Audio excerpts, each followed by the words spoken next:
Question നമുക്ക് നോക്കാം. ഒരു ടാങ്ക് നിറയാൻ 3 പൈപ്പുകൾ 1 മണിക്കൂർ 30 മിനിറ്റ് എടുക്കുന്നു. എന്നാൽ 2 പൈപ്പുകൾ ഉപയോഗിക്കുന്നത് വഴി ടാങ്ക് നിറയാൻ എത്ര സമയം വേണ്ടി വരും? ഇങ്ങനെ ഒരു ചോദ്യം ചോദിച്ചാൽ നമ്മൾ ആദ്യം ശ്രദ്ധിക്കേണ്ടത്, ഒരു ടാങ്ക് ഉണ്ട്.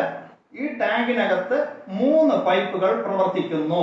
ഈ 3 പൈപ്പിലും കൂടെ ഇതിനകത്തേക്ക് വെള്ളം വീഴുകയാണ്.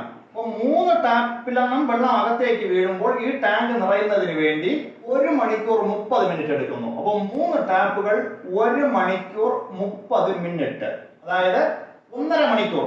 അങ്ങനെയെങ്കിൽ 2 പൈപ്പുകൾ ഉപയോഗിക്കുമ്പോൾ എത്ര സമയം എടുക്കുന്നു എന്ന് കാണാൻ നമ്മൾ ആദ്യം ചെയ്യേണ്ടത് ഒരു ടാപ്പ് ഉപയോഗിക്കുമ്പോൾ എത്ര സമയം എടുക്കുന്നു. അപ്പോൾ 3 ടാപ്പുകൾ ഉപയോഗിക്കുമ്പോൾ 1 മണിക്കൂർ 30 മിനിറ്റ്, 1.5 മണിക്കൂർ.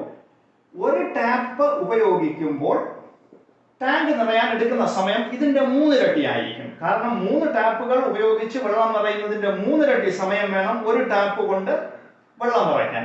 1.5 മണിക്കൂറിന്റെ 3 ഇരട്ടി എന്ന് പറയുന്നത് 4.5 മണിക്കൂർ, 4 മണിക്കൂർ 30 മിനിറ്റ്. അങ്ങനെയെങ്കിൽ 2 ടാപ്പ്, അതാണ് നമ്മുടെ ചോദ്യം, 2 ടാപ്പ് ഉപയോഗിച്ച് ടാങ്ക് നിറയാൻ എത്ര സമയം എടുക്കും? ഇതിന്റെ പകുതി സമയം എടുക്കും. 4 മണിക്കൂർ 30 മിനിറ്റിന്റെ പകുതി 2 മണിക്കൂർ 15 മിനിറ്റ്. 4 മണിക്കൂറിന്റെ പകുതി 2 മണിക്കൂർ, 30 മിനിറ്റിന്റെ പകുതി 15 മിനിറ്റ്.